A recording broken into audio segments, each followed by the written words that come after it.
Now, I haven't seen this interview. It just popped up on my algorithm this morning. Nobody even sent it to me, so I'm not even sure if it's anything worth watching. But everything is worth watching, and we need to take into consideration if she's saying anything different than she's said before on the campaign trail in an interview, in a debate stage, or even with all of the smoke, or Charlemagne the God. So let's see if we can find any substance in this extended interview with NBC News from Cam. Thank you, Madam Vice President, for your time today. I'm glad to be with you. Thank you. We were just talking about the campaign trail yesterday and these key Rust Belt battlegrounds, as they call them, talking with undecided voters. You are reaching out that olive branch to these voters. You want to bring them on board. For them, for so many voters, we know that a huge issue for them is the economy. Right. It's the cost of living. I've been on the campaign trail. I hear that in the field again and again. You look at some of the numbers on this, and our new NBC News poll shows that more voters think that the Biden administration policies have hurt them rather than helped them. And I wonder, are the last 4 years an obstacle to you in this race? Here's how I look at it. First of all, let me be very clear. Mine will not be a continuation of the Biden administration. I bring my own experiences, my own ideas to it, and it has informed a number of my areas of focus, most of which are, on, to your point, lowering costs. I am traveling the country. I am very clear. Cost of groceries still too high. The voters know it. I know it. So part of my plan includes what we need to do to bring down the price of groceries, including the work I will do dealing with price gouging, something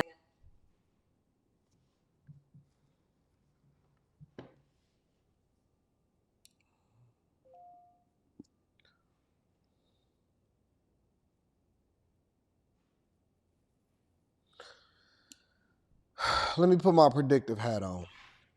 Price gouging, because we want to go after the bad actors, and we know that most of them are doing the right thing because we love our small businesses. And, you know, my mother's friend was a small business owner, and she ran a daycare because my mother bought a house when me and my sisters was teenagers, and so I love my small business owners. But that also includes my opportunity economy, most of which will go to business owners. So, of course, we want to take care of our small business owners because they're the backbone of our economy. And so we all know that $5,000 isn't enough to open up a small business. So we want to give tax credits of up to $50,000 for business owners. We also want to help people in their first year of having a child, to give them $6,000 for the child tax credit, to help with car seats and groceries and formula and food for the child. You know, that's what we want to do. So our opportunity economy is for everybody. It is to ensure that the American people could at some point buy a home, which is, you know, why at the end of my first term, we want to have 3 million new homes built. We want to incentivize builders to, build more homes. And so that's why we have a $25,000 down payment assistance for new home buyers. And so our opportunity economy is a plan for all. I dealt with when I was Attorney General, something I will deal with going forward. Cost of housing. You know, I'm speaking with people of every background in every area of the country, of every age. And, you know, the idea of the American dream was something that previous generations could count on, not as much anymore. Bringing down the cost of housing by doing what I have done in my career that perhaps is a different approach, which is really actively working with the private sector, for example, home builders, to create incentives for them to build millions of new homes in housing units so we can bring down the cost, including what I will do to give people a $25,000 down payment assistance if they are a first-time home buyer.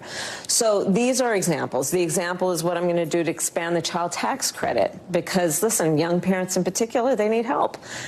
They have a natural desire to parent their children well, but not always the resources. $6,000 extra dollars during the first year of their child's life can help them buy a crib or a car seat or clothes, the things that are so crucial to that phase of their child's development.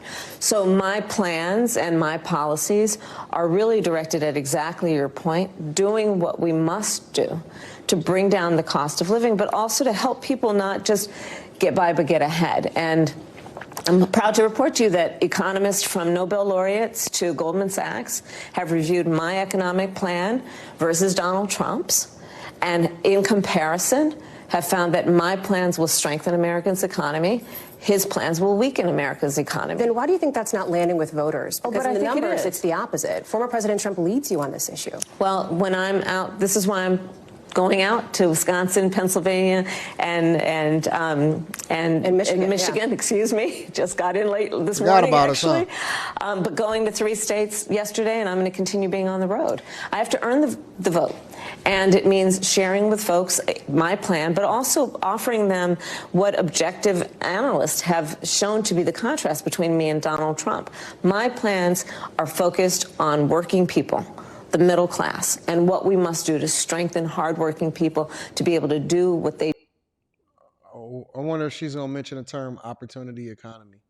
Dream and aspire to be able to do. His plans are about giving tax cuts, massive tax cuts, to billionaires and big corporations. His so-called plan for the economy, economists have estimated, will exacerbate inflation and invite a recession by the middle of next year. So there's a huge difference between he and I. Let me ask you about something that you said when you were running for president the last time around, back in 2019. At the time, you said that I was actually more thorough with her, explaining her plan, what we already knew it was going to be.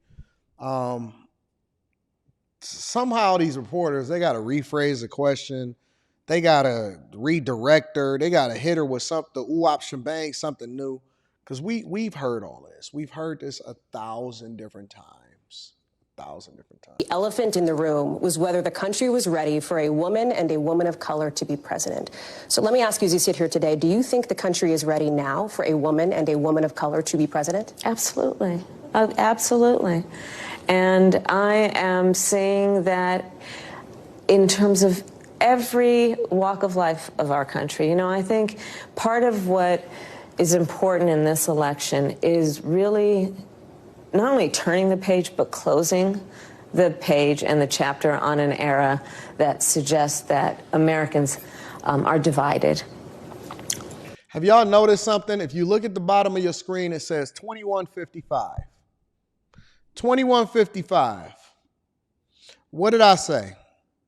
That every single time that she does an interview, they do not let her sit for longer than 25 minutes. 26 minutes tops. 25 minutes is the number.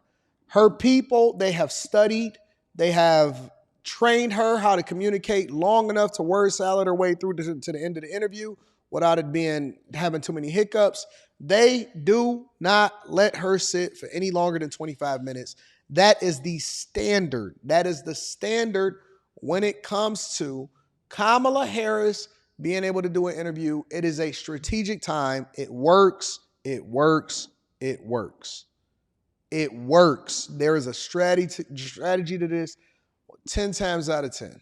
What I know from personal experience, from lived experience, and from my travels even most recently, the vast majority of us have so much more in common than what separates us. And what the American people want in their president is a president for all Americans, which is the type and kind of president I pledge to be. This is my life's work. As you know, I started as a prosecutor.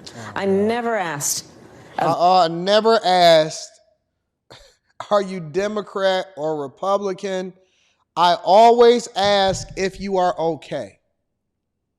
I never asked my victims, are you a Democrat or are you a Republican? I just asked them, are you okay?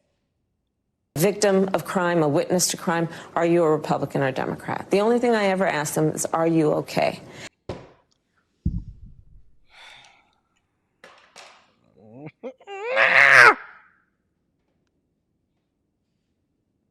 And that's what the American people want to know, regardless of their race, regardless of their gender or their age. They want to know that they have a president who sees them and understands their needs and focuses on their needs, understanding we all deserve to have a president who is focused on solutions and not just fanning the flames of division and hate. You've been reluctant to lean into, to talk about the historic nature of your candidacy on the campaign trail. Why is that? Well, I'm clearly a woman. I don't need to point that out to anyone.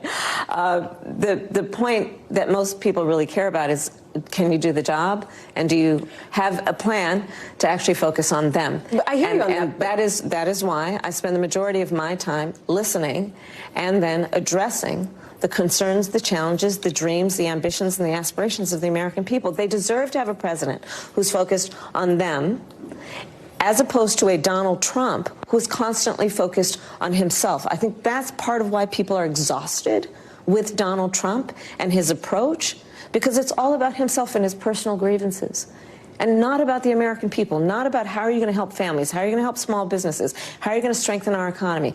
These are the things I'm focused on. I'm focused on investing in the new industries on which America should lead and be a global leader. I ask because to implement the agenda that you want to implement, you have to win first. You have to win the White House. And right now there is a big gender gap in this race. Fewer men support you right now than they did President Biden. Some of your allies have suggested there's sexism at play. I wonder, do you think there is sexism at play here? Let me just tell you something. You've come to my events, and you will see there are men and women at those events, whether it be small events or events with 10,000 people. So the experience that I am having is one in which it is clear. Did you know that they teach y'all how to speak like this? When you are a public speaker, especially when you get to the level of the president, and Obama did this masterfully. Obama was the best at it.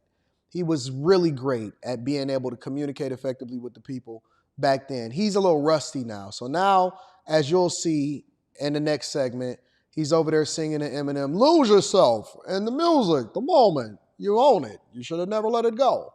He's very masterful, or he used to be masterful back in 2008, 2009 through 2014, 15. He was masterful in talking to the people like this and being very purposeful with directing your eyes and then exemplifying, that masculinity and that suave while directing you to feel a certain type of way. And when he wanted to hit on a point, he would pull out his pointer on his, literally it's like this. It's like this, and then it's like this. It's two ways that they communicate. It's like this, because I want you to understand that my point and the point of the American people is to ensure. And if you really want to get into it, then you start doing like this, because I don't understand. I don't know if y'all really understand what's going on. Communication is an art. It's an art form. A lot of people think that they could just get up on these panels and they can talk. That's why they get quiet. That's why they start freezing when the lights come on, or they have a difficulty having conversations with people or performing and public speaking and stuff. It's an art form. And I study why people do the things that they do. I read books on how to communicate more effectively. And then you see that displayed when I go on, like Harley initiated the other day in person. The communication style is completely different. So whereas he was sitting like this and relaxed, he was doing like that, the whole time I'm like this. And then I use my hands and my gestures a little bit more. And, it's an art form. So all presidents or all people that are proposing to be president of the United States of America, including Kamala Harris, they strategically start to do like this, and then they put their hands down. And then they do it like this, and then they do like this, and they talk. And so it's all strategic. They're taught how to do this.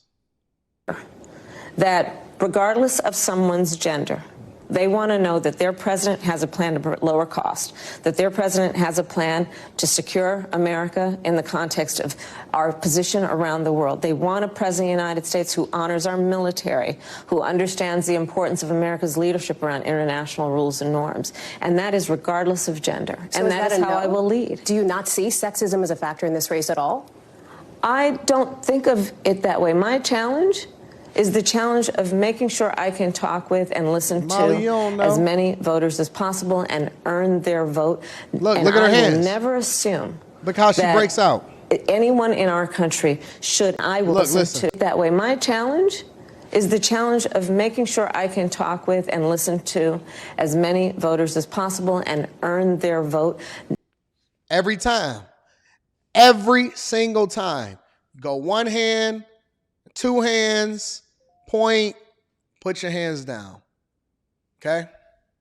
And I will never assume. I mean, that's more insightful than whatever it is that she's talking about right now.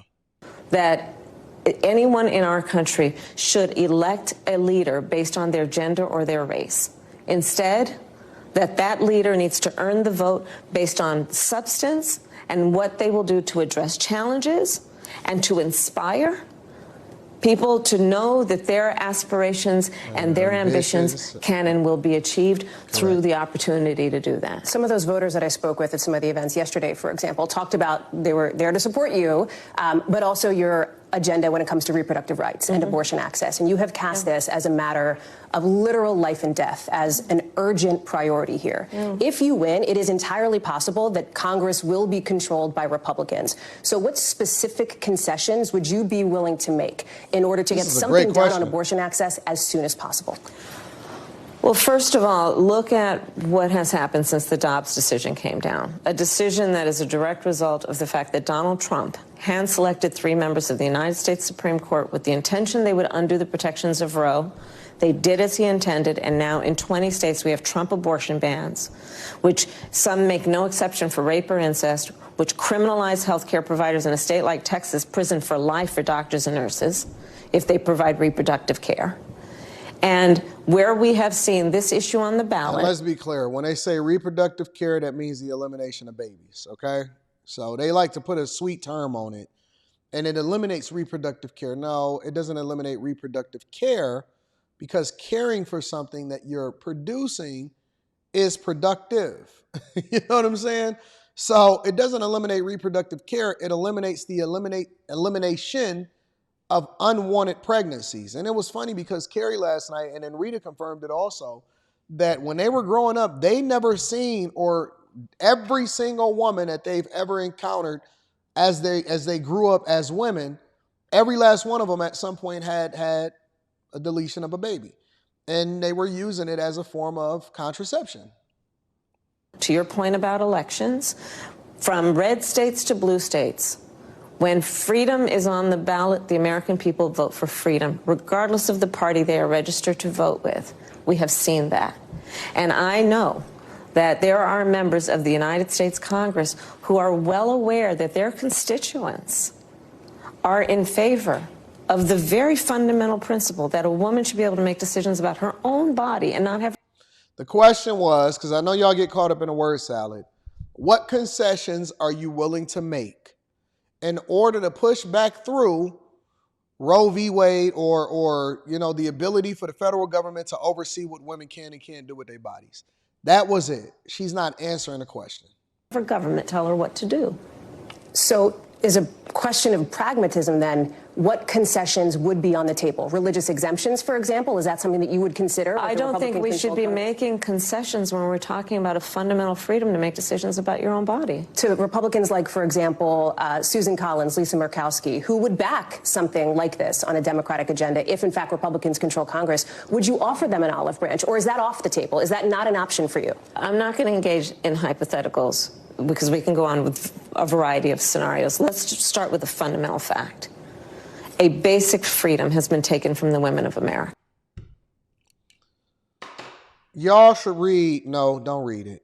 You can't read it. I love the book Diplomacy. I don't want y'all to read it because sometimes some of y'all are not mentally prepared for that type of conversation and that type of book. And it's over 600 pages, so a lot of people are not going to read it anyway.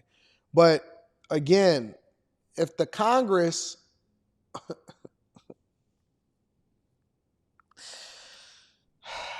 Anybody that understands civics knows that she's not going to be able to get this through. Anybody that understands civics knows she will not be able to get this through. That's just a fact. So she can sit here and say, oh man, no, this is a fundamental right. This is a fundamental freedom. She's just not answering the question. The freedom to make decisions about their own body. And that cannot be negotiable, which is that we need to put back in the protections of Roe v. Wade. Oh, gotcha. And that is it. But what if you can't do that? What if you can't get that passed and you want to save lives in Florida and in Texas and in Georgia? What do you do at that point? I'm not going to go down that rabbit hole with you right now. Because it's a question that's out there, because it's not a guarantee that Democrats will win control of Congress. Well, I'm doing everything I can to make sure that we do. On this issue, I think that what is clear to me is whether someone is... I was just with one of the leaders, and I think opinion leaders in the Republican Party, Liz Cheney, who she is, as she has stated publicly and has expressed her private feelings. She said it on stage yesterday. She is pro-life. But she also understands the pain and the tragedy that has happened since Donald Trump allowed Roe v. Wade to be overturned. So that's my point about what is non-negotiable. It has to be that we agree that it is so fundamental that we allow women the ability with their doctor, with, if they choose, talking with their faith leader, to be able to make these decisions and not have the government tell her what to do. On the question of your beliefs, what you believe in, let me ask you this question very broadly speaking here. Sure. Do you believe that transgender Americans should have access to gender-affirming care in this country? I believe we should follow the law. I mean, I think you're probably pointing to the speaking here. Sure. Do you believe that transgender Americans should have access to gender-affirming care in this country? I believe we should follow the law. I mean, I think you're probably pointing to the fact that Donald Trump's campaign has spent tens of millions of dollars. They're trying to define you on this. Yes, I'm asking you to define yourself, though. Just broadly speaking, what is your value? Do you believe they should have that access? I believe that people, as the law states, even on this issue about federal law, that is a decision that doctors will make in terms of what is medically necessary. I'm not going to put myself in the position of a doctor, but let's also understand that Donald Trump is running tens of millions. Girl, she said that she trying to get you of dollars in ads to talk about two cases to distract from the fact that his policy and plan is also to take away the Affordable Care Act, which provides health care for tens of millions of people in our country. That his plan is to undo the $35 a month cap on it. Girl, what is your stance on this? Where do you stand on this issue? Should they or shouldn't they? Is this something that you think should happen or not happen? Yes, it should. No, it shouldn't. No position? Okay. Insulin, that it impacts millions of seniors in our country, that his plan is to do away with the $2,000 cap on prescription medication, the annual cap, that his plan is to get rid of the Department of Education, which would mean getting rid of Head Start, that his plan is to give tax cuts to billionaires and big corporations and on the backs of middle-class working people. So let's not get distracted by the issues that, to your point from the introductory point you raised, people want to know that their president has I would love to ask her. I would ask her, what is a woman? I would ask her. Plan to make their life better. And that includes bringing down the cost of living. It includes dealing with prescription medication costs. It includes addressing the housing crisis and affordable housing crisis in our country. It includes supporting our small businesses, investing in American industries, and strengthening our economy. I will move on, but I don't know that I heard a clear answer from you on the issue of gender-affirming care. It sounds like what you're saying is there should be something between trans Americans and their doctors. It feels like that's a long way from "we see you and we love you," which was your message to trans Americans in May. What do you want the LGBTQ plus community to know as they're looking for a full-throated backing from you for trans Americans? I believe that all people should be treated with dignity and respect, period, and should not be vilified for who they are, and should not be bullied for who they are. And that is a true statement for me my entire career, and that has not changed. Part of the case that you're making to undecided voters and to these late deciding voters is not just the case for you, for what you would do. It's the case against former President Trump. And on that, we are sitting here 2 weeks away from election night. Last election, the former president came out on election night and declared victory before all the votes were counted. What is your plan if he does that again in 2 weeks? Well, let me say this. We've got 2 weeks to go. And I'm very much grounded in the present in terms of the task at hand, and we will deal with election night and the days after as they come, and we have the resources and the expertise and the focus on that as well. So you have teams ready to go? Is that what you're saying? Are you thinking about that as a possibility? Of course. This is a person, Donald Trump, who tried to undo a free and fair election, who still denies the will of the people, who incited a violent mob to... I wonder what Nathan Wade has to say about that when he was facing questioning. Interesting. Attacked the United States Capitol, and 140 law enforcement officers were attacked. Some were killed. This is a serious matter. The American people are, at this point, 2 weeks out, being presented with a very, very serious decision about what will be the future of our country. Then she's going to describe who Donald Trump is, and then who she's going to describe who she is. And it includes whether we are a country that values a president who respects their duty to uphold the Constitution of the United States. Donald Trump has said he would terminate the Constitution of the United States. The American people are being presented. Oh, my God. This fear-mongering. They say, oh, man, this fear-mongering from the left is crazy. With a choice here about whether we want a president who understands that America must stand strong as a leader around the globe, or an individual in Donald Trump who openly admires dictators. My goodness, recent reports that he gave COVID tests to the president of Russia during the height of the pandemic here, when Americans couldn't get their hands on COVID tests. These are the choices before the American people right now. The choice before the American people is the choice to choose to turn the page on the division and the hate, and to bring our country together, knowing the vast majority of us have so much more in common than what separates us, and that we can be optimistic about a new generation. She kind of reminds me of a Manchurian candidate. You know what I'm saying? Like, the answers is pre-planned. There is no new substance. And so it's almost like talking to AI. It's like talking to Siri. Kamala, what is your plans in order to get the economy on track? Because people are saying that it's better in the hands of Trump. Well, my plan is to have an opportunity economy for all, which includes $25,000 in order to build new homes, 3 million new homes by the end of my first term, $6,000 for new babies. I want to make sure that people's reproductive rights. It sounds like a Manchurian candidate.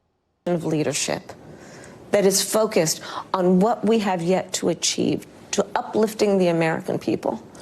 If you win, it is entirely possible that the federal court cases against the former president will continue on. He is, of course, facing those felony charges. Would you consider, if you win and he's convicted, a pardon for former President Trump? I'm not going to get into those hypotheticals. I'm focused on the next 14 days. But do you believe, is there any part of you that subscribes to the argument that has been made in the past that a pardon could help bring America together, could help unify the country and move on? Let me tell you what's going to help us move on. I get elected president of the United States. One of the things you've talked about is having a Republican in your cabinet, potentially. Yes. You've spent a lot of time on the campaign trail with former Congresswoman Liz Cheney, as you referenced. Is she somebody who you would consider putting in the cabinet? Have you talked with her about this topic? I'll keep you posted. Okay. On immigration, because this is another issue that's really important to Americans here. Sure. Immigration's and customs enforcement, of course. Back in 2019, you stopped short of calling to abolish ICE, as some Democrats were doing at the time. But you also said... I'd never called for correct, you stopped short of that. Yeah. That's right. Yeah. That's right. You said we should critically re-examine it, and you considered starting from scratch. Would you consider, if you're president, starting from scratch with ICE? Let me tell you what the Customs and Border Patrol agents need. They want the bipartisan agreement that Trump probably killed when he got his hands on it because he preferred to run on an issue than be the solution for one. The immigration system needs. It needs to be fixed. And it needs to be fixed in a number of ways that include bringing forth a bill that conservative members of Congress, along with others, pulled together, that we supported actively, that would put 1,500 more border agents at the border to give those folks who are working around. Give them a relief, stop fentanyl from coming into this country, because I am the only one that's prosecuted transnational crimes and gangs. And we need to stop the flow of fentanyl. And Trump killed that border bill, and he preferred to run on a problem instead of solving a solution. The clock and need support, the assistance they need to get their job done. What we would do with that bill, if it were brought forward, is be able to continue to stem the flow of fentanyl coming into the United States, which is ravaging communities around our country. It would give us the more resources to do what we need to do to prosecute transnational criminal organizations, something I have done. But what happened to that bill? Donald Trump got word of it and told his friends in Congress, kill the bill, don't bring it forward. Because Donald Trump would prefer to run on a problem instead of fixing a problem.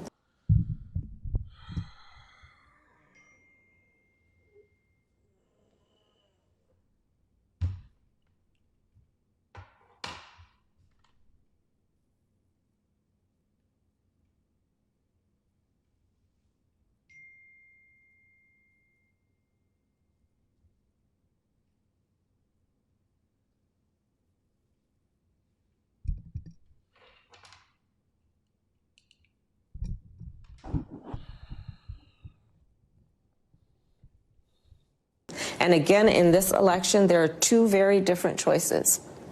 One that is focused on solutions, and the other that is focused on constant grievance and running on problems with no agenda for fixing them. And in fact, on this issue of immigration, he has been an obstacle to fixing this problem.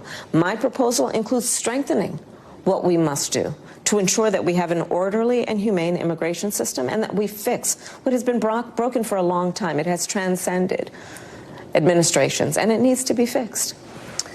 You have made it clear that you believe this is a binary choice between you and Donald Trump. Those are the candidates on the ballot. There's only of course. two choices. Yes. And I know that Joe Biden is not on the ballot. I understand that. But the reason that you are at the top of the ticket is because he dropped out of this race. And so I want to ask you, and it was largely because of that debate performance back in June. You defended him in the days before and in the days after as you were campaigning for another 4 years for President Biden. Can you say that you were honest with the American people about what you saw in those moments with President Biden as you were with him again and again, repeatedly in that time? Of course. Joe Biden is an extremely accomplished, experienced, and capable in every way that anyone would want if they're president. And you never saw anything like what happened at the debate night behind closed doors with him? It was a bad debate. People have bad debates. He is absolutely. But that's the reason why you're here, and he's not running for the top of the ticket. Well, you'd have to ask him if that's the only reason why. What do you think? I am running for president of the United States.